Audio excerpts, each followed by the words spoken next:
Quero saudar a você neste dia com a paz do Senhor Jesus. Estamos começando uma nova semana, graças a Deus. Eu espero em Deus que o teu fim de semana tenha sido de bênção junto à Igreja do Senhor Jesus.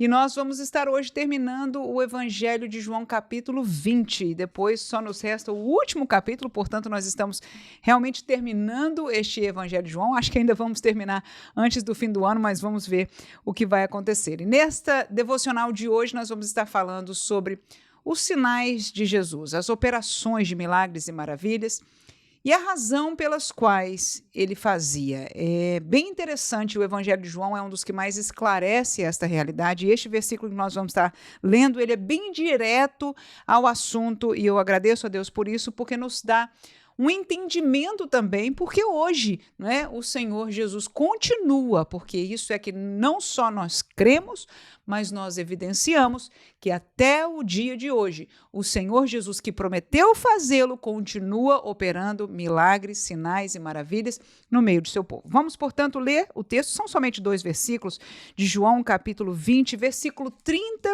e o versículo 31, e o texto diz o seguinte: Jesus, pois, operou também em presença de seus discípulos muitos outros sinais que não estão escritos neste livro. Estes, porém, foram escritos para que creiais que Jesus é o Cristo, o Filho de Deus, e para que, crendo, tenhais vida em seu nome. E nós queremos usar esta meditação, este devocional deste dia para 2 pontos aí. O primeiro é o que nós já começamos a falar sobre os sinais que Jesus operou. É muito interessante que os sinais não são só as curas, né? Você vai se lembrar comigo que Jesus andou sobre o mar, que Jesus ressuscitou alguém que já estava morto, que Jesus multiplicou os pães. Então, todos estes sinais são algo que vão de encontro à natureza, aquilo que é normal, aquilo que é reconhecido que um homem possa fazer. Até nós ouvimos da voz de alguém que foi curado por Jesus ou que viu as curas e disse: olha, é impossível um homem, que não esteja sendo usado por Deus ser capaz de operar milagres como este homem está fazendo. E esta era a intenção de Jesus. Segundo o que nós ouvimos aqui por escrita, do apóstolo João, ele diz que Jesus não operou só os sinais que nós lemos aqui no Evangelho e nos Evangelhos. Foram muitos e muitos e muitos outros sinais que Jesus operou em presença de seus discípulos e não estão escritos para nós, não estão registrados. No entanto, João, que vai terminando agora o seu escrito, o seu Evangelho, ele disse: o que foi escrito aqui tem um porquê, e o porquê foi para que nós creiamos que Jesus é o Cristo, o Filho de Deus. Quem é o Cristo? É aquele que haveria a ser enviado por Deus para ser o cordeiro expiatório do pecado da humanidade. Não só ele era esta expiação prometida para o pecado, mas ele era o Filho de Deus, ou seja, o Verbo, o Filho de Deus, a segunda pessoa da Trindade, encarnou-se, fez-se homem e esteve entre nós, e para que nós creiamos nisso, para que aquelas pessoas daquele tempo pudessem crer que aquele Jesus não era mais um Jesus, que por acaso era um nome comum na época, ele não era mais um Jesus, ele não era mais um filho de carpinteiro, ele não era mais um pregador, não, ele era o Filho de Deus, ele era o Cristo prometido, ou seja, o Messias que a nação de Israel esperava. E para que eles pudessem crer nisso, é que Jesus operou muitos milagres. Para que eles pudessem crer nisso, é que João escolheu estes que ele escreveu, e ele diz aqui com todas as letras: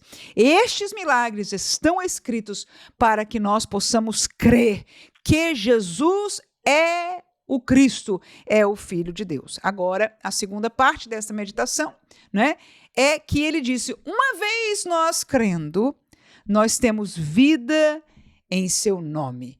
E eu achei interessante que alguns versículos, quando referem-se à vida, logo dizem a vida eterna. Mas este versículo somente falou sobre vida, e eu quis terminar este nosso momento devocional nos lembrando o que significa vida em Jesus, e eu me lembrei de três realidades de vida que nós vivemos depois que nós cremos em Jesus, depois que nós recebemos a Jesus como nosso Cristo, como nosso Messias, como nosso Salvador, como o Filho de Deus que veio, morreu e ressuscitou, em crer e nos arrepender, ou seja, em nascer de novo, nós vivemos a vida em Cristo de três maneiras. A primeira delas é que, segundo a palavra de Deus, e nós já experimentamos, é que o próprio Espírito de Deus vem habitar em nós. E isto acontecendo, nós temos agora o nosso espírito vivificado. A Bíblia nos ensina que quando nós nascemos separados de Deus e o nosso espírito está morto no sentido de separado. Ele não tem vida espiritual divina nele, mas quando nós cremos em Jesus. Então, o Espírito de Deus traz vida ao nosso ser espiritual, aleluia! E nós agora temos vida espiritualmente falando. Todo ser humano tem a área do espírito, tem um espírito dentro de si. Nós somos corpo, nós somos alma e somos espírito, mas este espírito do ser humano, ele é separado de Deus. No entanto, quando nós cremos em Jesus e o recebemos, nós temos vida outra vez, nós nos juntamos e é tão especial aquilo que Jesus e Deus planejou, né, para este novo testamento, para este novo tempo que nós estamos vivendo, para este período da graça que nós estamos vivendo, que não só nós temos uma vida qualquer espiritual, nós temos o próprio Espírito de Deus habitando em nós. A segunda faceta da vida em Cristo é a vida abundante. No texto lá de João, quando ele fala do bom pastor, ele diz do ladrão, né, vem roubar, mas o Senhor Jesus vem dar vida e vida com abundância. Então nós entendemos que a vida em Cristo é uma vida abundante, abundante de paz, abundante do amor do Senhor.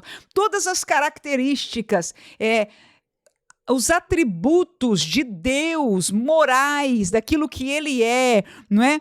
Fazem parte agora, vão se revelando, vão se aperfeiçoando na nossa vida. A sabedoria de Deus, a verdade de Deus, a justiça de Deus, o amor de Deus e tantas outras coisas que são, por exemplo, fruto do Espírito Santo, por ele viver em nós, vai frutificando naturalmente, basta que nós tenhamos comunhão com ele e este fruto vai aparecendo, fortalecendo-se, né? Isso é vida abundante. Vida espiritual. Vida espiritual abundante. E a sequidão que o mundo encontra hoje é esta. O seu espírito está distanciado e há uma amargura, há uma tristeza, há uma falta de sentido na vida para um mundo que está distante de Deus. No entanto, para aqueles que creram, aleluia. Nós temos a vida porque o Espírito de Deus trouxe vida ao nosso espírito. Nós temos uma vida abundante pelo fruto, aleluia, de Deus e do Espírito em nós. E em terceiro e último lugar, aquela que é mais mencionada. Nós temos a segurança, a promessa da vida eterna. Jesus mesmo em João disse, eu vou para o Pai e vou preparar um lugar. Aleluia. Para que onde eu estiver, vocês estejam também. Voltarei para vós e nós estamos aguardando este dia. No entanto, temos esta segurança, que nós, ainda que este corpo pereça, aleluia, o homem espiritual, né, vai viver para sempre e a nossa vida será com ele por toda a eternidade. E esta é a garantia, esta é a vida plena, esta é a vida que João diz que os sinais vieram para que nós pudéssemos crer. Aleluia. E crendo que nós pudéssemos ter vida em nome de Jesus. Amém.